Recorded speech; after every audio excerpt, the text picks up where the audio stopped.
just take one cap, just something light. You'll feel good. The mushrooms want you to like them. And so the first time you do it, they're going to welcome you. They're going to be like, oh, man, this is what you should be doing. Yeah. We're going to straighten out all your personal problems, all these little weird personality tics that you got, all this strange shit, trouble you keep getting yourself into. I fucking do, too. We'll help you. The mushrooms are going to talk to you. We'll help you. And then one day they're going to trick you into taking a large dose, and then you're going to meet the aliens. Then you're going to realize that this dimension that we live in it's connected to neighboring dimensions that are accessible through certain psychedelics. And then once you see that, you can never unsee it. It's regular life loses its seriousness. It loses like 20% of its seriousness. It's still serious, still regular life, but 20% of it goes away forever because you know that that's possible. You know that these other worlds exist and that other people are just out there running through their entire life from birth to death, and they never experience those worlds. And that's weird. You know, Terrence McKenna and Dennis McKenna and all the various psychedelic wizards that are out there that have been sort of expressing that there's a whole world out there that you're not seeing. It's like we're living life inside this very strange tent, this very thin membrane tent. And if you just unzip that tent and step out, the entire wilderness of the universe exists. But most people live their life inside this very thin-walled tent, and they think that that tent sort of defines the actual universe itself, when it's so small and so limited. Is there a chance that you open that tent and you don't like what you see and now you've fucked your whole life up? Because I think that's most people's apprehension about doing that. Like, specifically, can you not come back? Yes. Yes, even if you don't have schizophrenia or a mental disorder, you might have a view of the world that's untenable with the experience that you have under the influence of psychedelics. But that might mean that your view of the world is bullshit. One of the things that I've found with these psychedelic experiences, it really makes ideologies seem, if not preposterous, at the very least insignificant in comparison to human experiences. Absolutely. The experience of camaraderie and friendship and love. You realize, like, oh, this is what's important. This is what it's really about. Yes, not enforcing your ideas or pushing them on other people and forcing people to behave the way you behave, but instead love. Okay, so what you're saying is essentially that they're using psychedelic drugs to communicate with interdimensional beings. All right. Yeah, spirit guides. Okay, everyone who's done a high dose of psychedelic drugs has had this experience. So everyone who's listening to you right now who's done DMT or done 5 grams of psilocybin, they know that this is you have some kind of communication with something else. The question is that something else inside your psyche, or is that something else a chemical doorway? Question. Is there a chemical doorway inside the mind that opens up? And the belief is that when you die, and this is what the afterlife is, that when you die, your brain produces these chemicals. These chemicals open up this doorway, and this is the portal to the next dimension. So you're saying that the government is aware of this, and they must be aware of this. They've heard enough people talk about it. They must have done experiments on it. What do scientists do? They want to know the secrets of the universe. For sure. And people that have the courage to experiment with these things and try them themselves realize that this is such a profound experience that it's so alien that if an alien landed right now in our parking lot and a little gray man with big black eyes got out, it would be nothing compared to what I've seen on psychedelic trip. Have you personally had any experience with interdimensional beings? Well, because it's all taboo and people... Well, let me tell you, I have. I 100% Tell us about it. Doing DMT. I've 100% communicated with something. The question is whether that something was actually in my imagination or in my mind, or whether that something was something that takes place in another dimension. I don't know. I can't be sure. There's no way to put it on a scale. There's no way to run it through a test. But what I do know is that it's the same experience. I can be sure. Okay. I mentioned Eric Muller, who you know, Mankel Muller. So he went down to a couple places in Central and South America and did it twice. Both times it was 30 to 40 people in the group. And he said, yeah, we're sitting there and we take the ayahuasca and then all these basically elves, aliens, come out of the woods and we're all seeing the same aliens. We're all hearing the same thing. And it's like, 43 of us or whatever seeing it. And he goes, but it was the drug's effect on our brains. No, no, no. A drug, everyone sees something different. If everybody gets drunk, we all think about what happened to us in high school or college or what's good or what's bad. We all have different experiences. When you're taking an hallucinogen and suddenly you're all seeing the same thing, it just means it clicked off the part of your brain as a filter, so you go crazy. Yeah. Because a lot of schizophrenic people just see more. And then they see everything. It doesn't mean they're right. It just means that the filter is off. Well, I always said, like, you ever run your hand over an insect that can't see?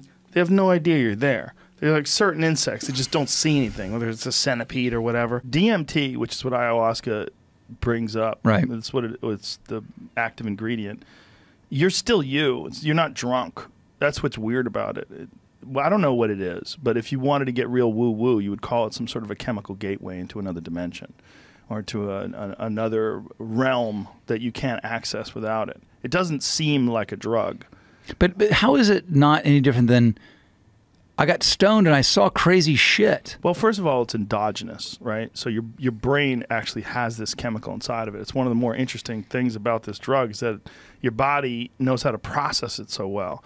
Like if you do coke, right? Like I'm sure you're coked up for a long time, right? Your body's all fucked up for a long time. Dimethyltryptamine only lasts like 15 minutes. What? Yeah, your body recognizes what it is, so it brings you back to baseline very, very quickly. So if you do this, yeah, it's a 15-minute experience? Yeah. What did you have you ever had any awakening or vision or? I've had a lot of visions on dimethyltryptamine. Yeah. Anything that you once you got once you were done tripping, that didn't seem like the ramblings of a madman, or was there stuff that you were like, oh wow, I had a revelation? It's hard to say. They all seem impossible to describe to anybody else, other than people that have experienced it. But what it does make you realize is that how the thing that I always felt when I came back is like, how is this possible that you could go to a place like this where you could see something that's way more vivid and way more powerful than regular life? Like whatever it is, it's not like it's dull and confusing and you feel drugged and you feel less. You feel more. You see more. It's more vibrant. It's more powerful.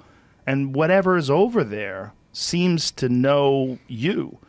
It seems to understand. It seems to be you're communicating with something that's far more intelligent than you, far more advanced, and not hindered by all of the things that we're hindered by, like our egos and our nonsense and our insecurities and our civilization and culture. It's like it's some sort of other kind of consciousness, and it's they joke about things. They make fun of you, like. One time I did it, and all these jesters, like this, like a geometric pattern of jesters, like a fractal, like infinite jesters, were giving me the finger like this. Fuck you! Like mocking me. And the message that I got was that I was taking myself too seriously. Like maybe even like while like my intentions going into the trip, I was taking myself too seriously. Wow. And I remember relaxing, going, oh, okay. And they're like, that's right. Like they're nodding their head. Like, yes. Like it was a message. Like, hey, stupid. You take yourself too seriously. Fuck you. Fuck you. I like and fuck it was you. gestures, like with a hat and everything. So in your life now, like let's say you are stressing out about something as very seriously, you do the fractal gestures. Do you remember them? And go, oh yeah, I had this. Very, very. But you know what I mean? Barely. Like it. You bring something back that you can practically use in your this dimension, this time. Humility. There's a humility that comes from real psychedelic experiences that you just because you know that they are possible, it makes you second guess the significance of regular existence. Because it seems like whatever that might be where you go when you die. Okay. I was waiting for the moment. I was waiting for the moment. So I don't know if that's what it is. 5-MeO DMT does not strike me as something that you'd want to do a lot. It's so terrifying. That's probably the most terrifying experience I've ever had on psychedelics because I ceased to exist. Like it's the one drug where I feel like when I took it, I wasn't there anymore. I was gone until I came back. Like I felt like I didn't have thoughts. I didn't have. I knew I was experiencing the 5-MeO DMT realm or whatever it was, but I didn't. There was no context in terms of. I didn't realize I'm on my couch sitting at home. Like I was gone.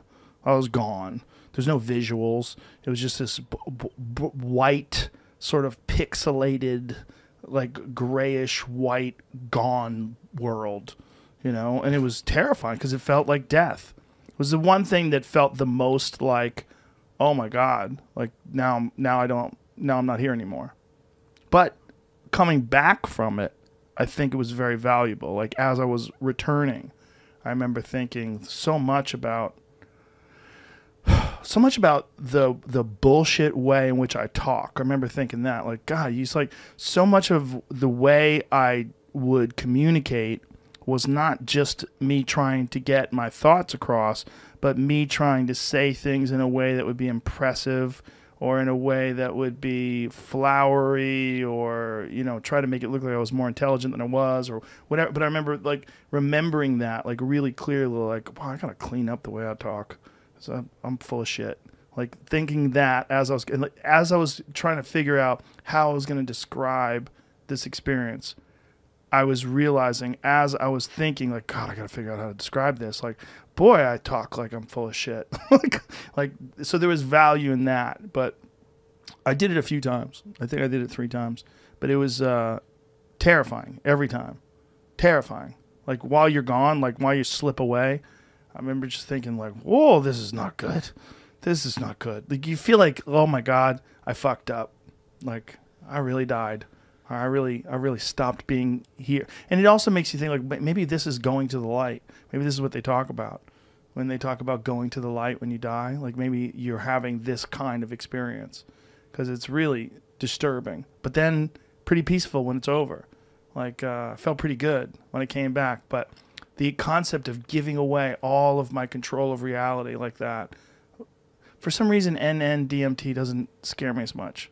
Yeah, I think that it defies description in a different way than other psychedelic experiences do. With something like DMT, it's difficult to describe because there is such an abundance of imagery and thoughts and associations that it's extremely difficult to communicate that to someone. With 5-MeO DMT, there's nothing. And that's also difficult to communicate, that you white out and there's an absence of everything completely. Yeah. Do you find it terrifying?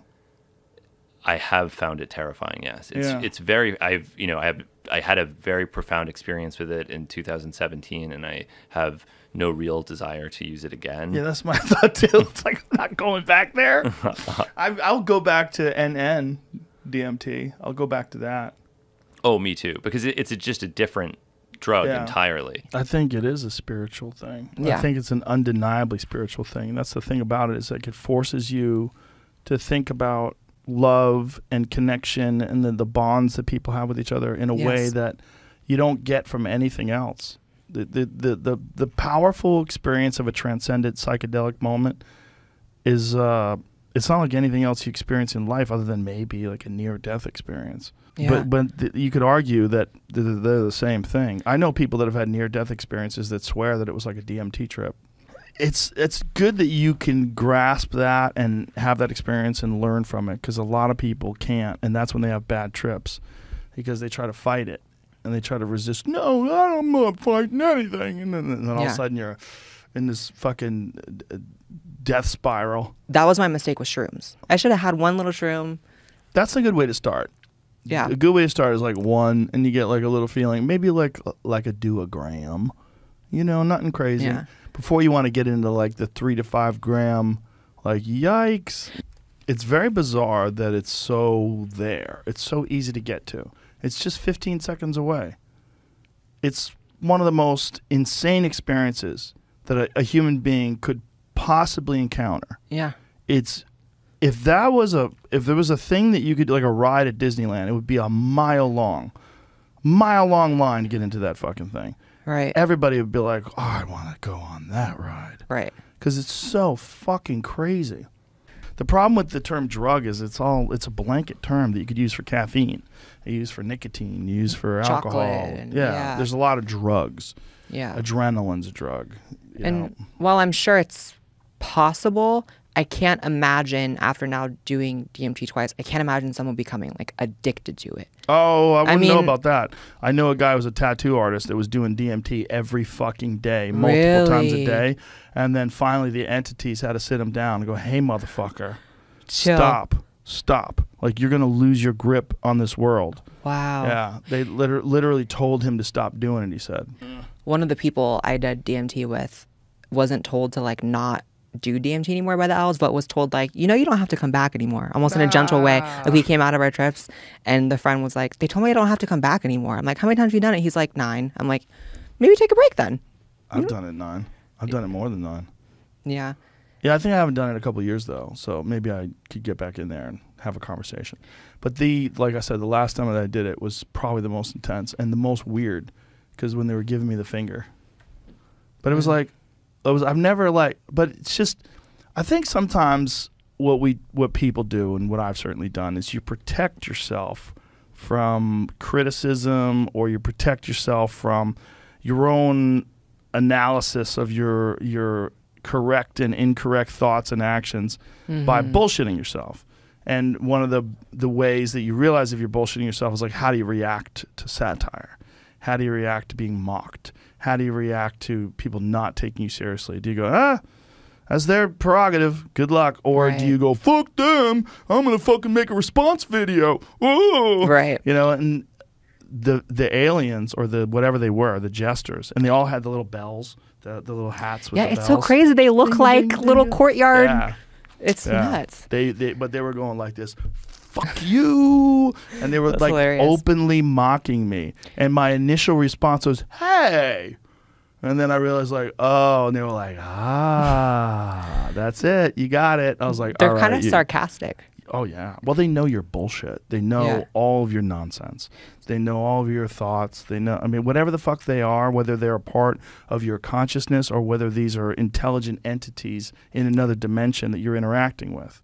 See, that is what I've been questioning since doing this. So I was told by a friend who's done DMT a lot that after you do DMT, pay attention to the real world. And if you believe that the elves are real beings that are independent of something created in your own brain due to the DMT, they'll like send you a sign, right? And I was like, again, crackhead shit. No, I'm not going to meet the elves in real life, right? Right. So one of the things in my first trip that they kept telling me was, this is not the end. This is not the end. They kept telling me that because I think I was asking them, like, is this what happens when you die? Like, what is this?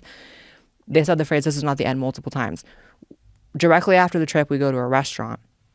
And I wasn't liking the energy. Like, there's like a glow after you do DMT that you kind of want to maintain. And I didn't like the energy in the first restaurant. So I was like, let's leave.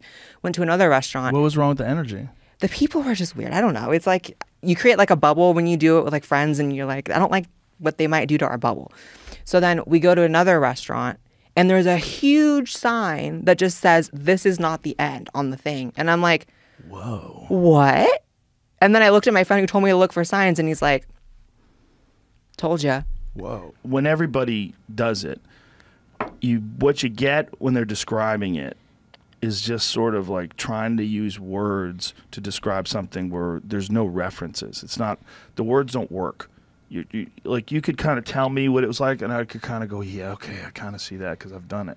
But if I hadn't done it, there's no way. I have nothing. The first time I did it, only took one, and I just got to the door. I got like to the door of the DMT dimension. I was like, what is this? This is weird. It was really weird, but I didn't even know what weird was because like 20 minutes later, I did a second one. Mm-hmm. And the second one, I took way more. I took like 3 big hits.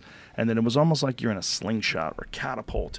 It was like you could feel the tension, like tick, tick, tick, tick, tick, tick, tick, tick. And all of a sudden, you shot through these colors and lights into like what felt like some new place. What is your physical doing during all of this? Just laying there. Yeah. One time recently I did it, like the last time I did it was like a couple years ago. I opened my eyes in the middle of it. It was very strange. It's like I can almost see reality, but it was all real pixelated, and it was like I was seeing life through like dirty saran wrap or something. It was just very strange. And then I closed my eyes back and I went. It's the experience of the psychedelic realm is more vivid than regular life, which is real strange, because it doesn't feel like you're on a drug, because you're still you. That's another part of it. It doesn't change your, like when you're drunk, it changes the way you think. Like you think different. This is not that. This is like you think the same way, but you're being confronted with something that's insanely alien. Just alien to everything that you know to be true. And then there's all these things around you that seem to be alive, and they seem to be talking to you and communicating with you. The last time I did it, was a bunch of jokers that were giving me the finger, like jesters. Gestures with, like, you know, they have the little bells. Yeah. They were all like shaking and giving me the finger and like spinning around, like going, fuck you. They were mocking me.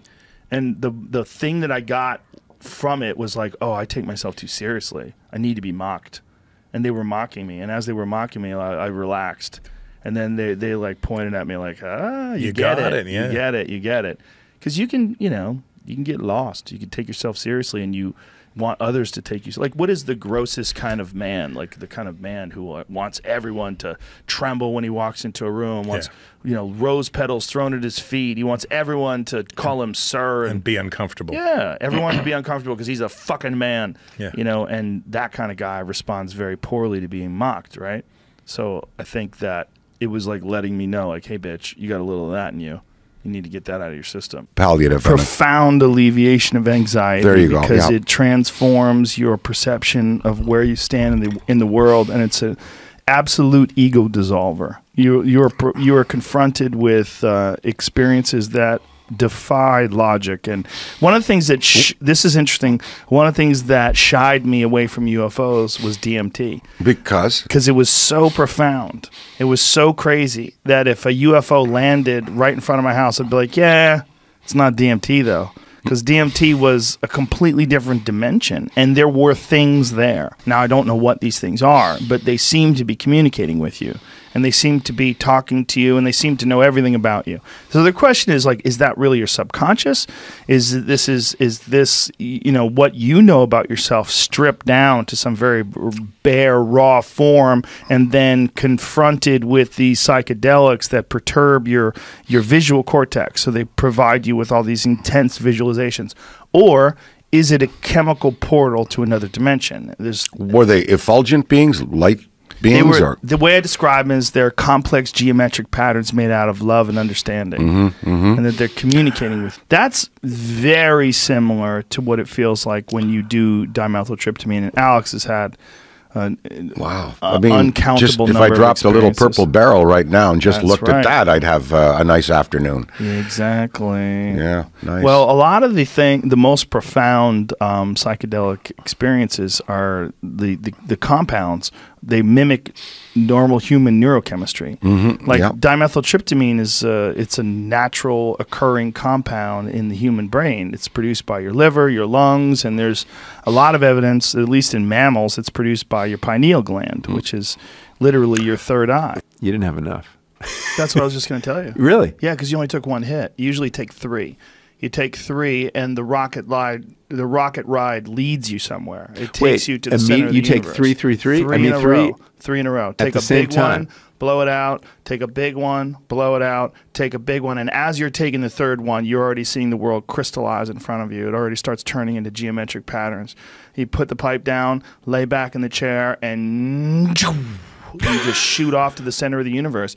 The terrifying thing is you cease to exist. It's the one drug that I've ever taken where you're not there anymore. Yeah. Even NN dimethyltryptamine, which is the difference between 5-methoxy-dimethyltryptamine is just an oxygen molecule attached to it. But NN dimethyltryptamine is incredibly visually stimulating.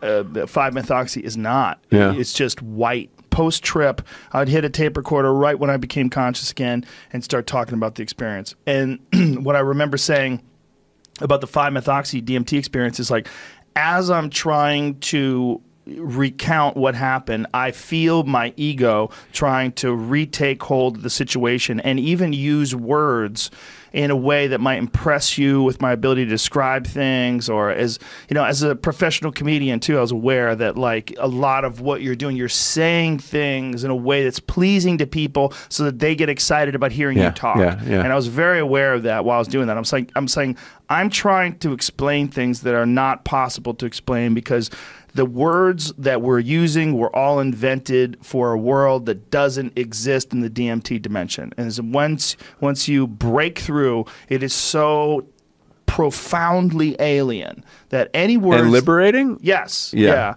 Well, in a way, I mean, it may be really, truly realize that we are in a soup of atoms.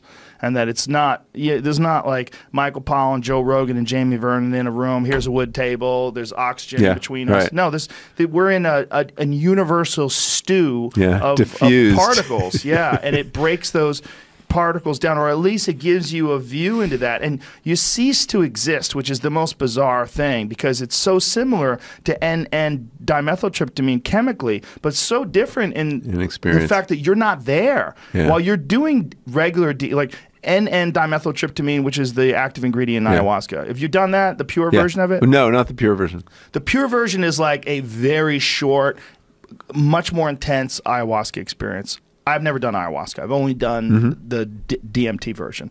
But by injection or no, smoking it. But what you get out of it is you're there while this is happening, and you're just blown away, and you're like, I can't believe true in what I'm ayahuasca seeing. too. You're present. But there's all these entities that are trying to calm you down. Relax, take it in, settle down. They're all trying to calm you down and alleviate. Helpful. Yeah, it's weird, and they're also fucking with you. Like, they give you the finger. Like, I had a bunch of jokers that were like dancing around me, giving me the finger. Did you have machine elves too? I don't believe in that thing. I don't know what that is. Like, McKenna had those experiences of machine elves.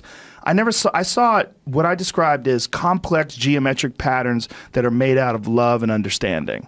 They seem to me to be like the building blocks of the soul all around you all the time. Wow. Like some just gigantic, impossibly large, infinite well of souls. Just these things dancing around you, and they were never one thing. They would be one thing for a second, and they change into something else, and then they change into something different. And the more profound the experiences got, the more profound the next one would be. And they kept saying, like, look at this, look at this. Like, but the words weren't real words. That's the other thing. It's like I'm saying the words, look at this. And I would have that in my head, but I never heard anybody say it. It was almost like it was triggering the concept of those words in my mind. Right. I got a buddy of mine who's a world champion kickboxer. He microdoses, and he fights on it. Fights high on mushrooms. Do they test for it, or nope. it's just nope? That's funny. Fucking people up while he's on mushrooms. That's great. And I mean, better than he's ever looked in his past. He said he could see things coming before they happen. Yep. He said he literally feels like he's got some sort of psychic ability when he's sparring. Like, he sees what guys are doing, and if you watch him fight, he just looks way sharper than he's ever looked before. Yeah. And homeboy's doing mushrooms. I know the John Hopkins study on psilocybin has shown some pretty incredible benefits, and there's a lot of people now that are starting to look to it for treatment for people with PTSD or addiction issues. One of them that came out of Johns Hopkins for breaking tobacco addiction. 15 patients, small clinical study, statistically significant, 10 out of 15 people, after 1 or 2 heroic doses of psilocybin, 12 months later, had not smoked a cigarette. Wow. So, I mean, to break tobacco addiction, which is one of the most addictive substances on this planet, is phenomenal. That's incredible. And, I also think it's a significant solution to this problem that we're facing with pills and a lot of destructive drugs. Yeah. There's a lot of self-destructive drugs that people are taking because these people are hurting. What psilocybin gives you that these drugs don't, it gives you a potential to heal. It gives you a moment to reflect. It gives you a change in the way you think and you interface with the world. And that doesn't exist in those other drugs. Those drugs are escape drugs. And the need to escape is what we got to eliminate. And I think that's one of the things that psilocybin can help. It can help alleviate the need to escape. I guess what I want to know about is, like, because I'm, obviously a person in recovery. I don't drink, I don't take drugs, haven't done for a long time, and I recognise for certain people that they can't do it safely. psychedelics and hallucinogens it seem to me exist in a realm outside of that because they're not pleasure seeking. They're like seem to me like it's a spiritual portal. And when I listen to say Terence McKenna talking about his experiences in psychedelia at such length and with such lucidity and with so many philosophical connotations, and the way that he uses the information he's getting from hallucinogenic experiences to speculate on how we should organise society, what the implications are for freedom, his refusal to accept that there are certain kind of experiences that should be prohibited, that it's ridiculous that adults should be prevented from having that. I'm fascinated. DMT is interesting in that, first of all, it's very quick. The experience is only about 15 minutes, 20 minutes max. And it's not necessary, it's not an intoxicant in the way that you would think about traditionally. You are still you in the face of this experience. And I think it's some sort of a chemical gateway.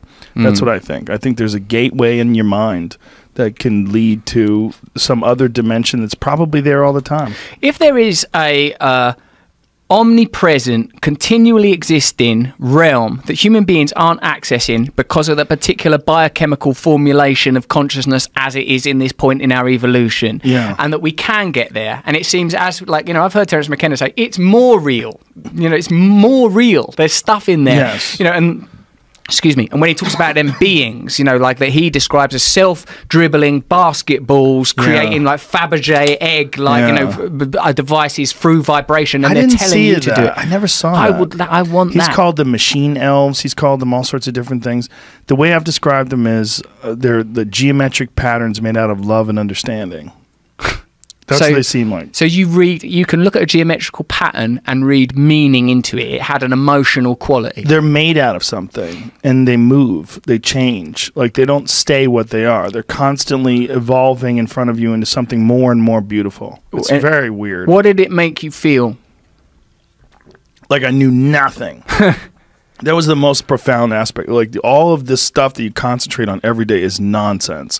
And there is some other thing that's connected that's probably influencing this world. Yeah. And it's probably what people see when they have near-death experiences, the depictions of the afterlife. I mean, that's probably what it all is. And religious experiences. Yeah. And when prophets are talking about, oh my God, I went into this realm, there's these beings, they've told me we're all one, we have to love each other. Scholars in Jerusalem are connecting Moses' experience with the burning bush to the acacia tree. The acacia tree, which is rich in DMT. The burning bush is what God was to Moses. And that through this burning bush, he came out with these 10 commandments of how people should live their lives.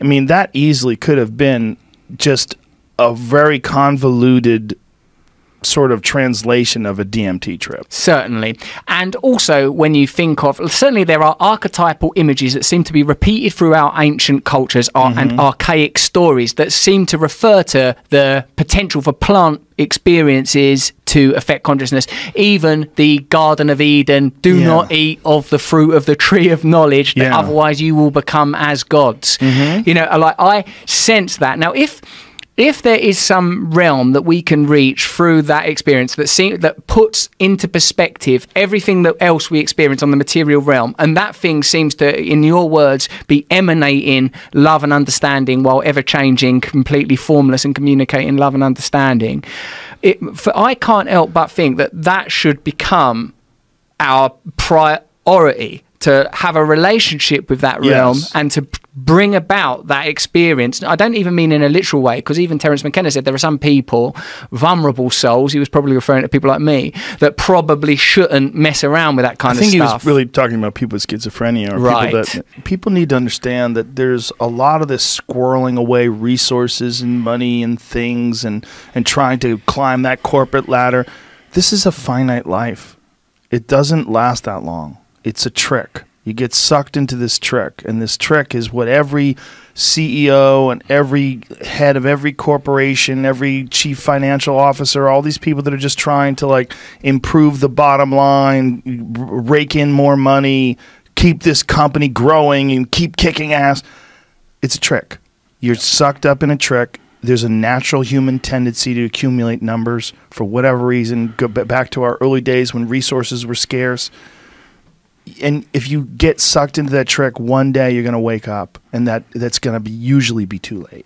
Usually it's on your deathbed. Usually it's close to it. You're like, what did I do? This is it? My health is failing. My life's falling apart. And what has my life been? It's been 10, 12, 14 hours a day in these stuffed offices under fluorescent lights, crunching numbers and trying to acquire things. And for what? Like, what impact have I made on humans? What is the negative impact of my ambition on the people that are around me? Like, all this is like, the one thing that psilocybin and particularly just psychedelics in general can provide is a break from patterns, a stopping, a ceasefire of all the momentum of our culture, civilization, finances, taxes, credit card debt, all that shit just stops. And you get a chance to step back and look at the machine, watch it all whirl and spin in front of you, and you get to say, oh, I got sucked into the trick. I'm sucked into a trick.